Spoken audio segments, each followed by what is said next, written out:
मिखलदा हजिक पांथोकदरिबा तरागा निथोई सुबा मिखल लागिबसिदा केंद्र खुदिमक्ता मणिपुर की केंद्र हुंफुमक्ता कोई अफबमदु थागतमिनसी तंगदु लेक्ताबा कोई समाजमा पुरक्सी हाइबगी पांदमदा आइना ngasiगी वीडियो एल्बम से रिलीज तौजबनी ngasiगी president की थौसु guest of honor की executive address भी न होलो अस्सलाम वालेकुम एल्बम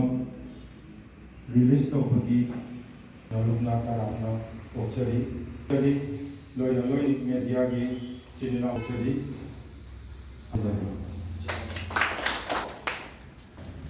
2022 Parade Honor Film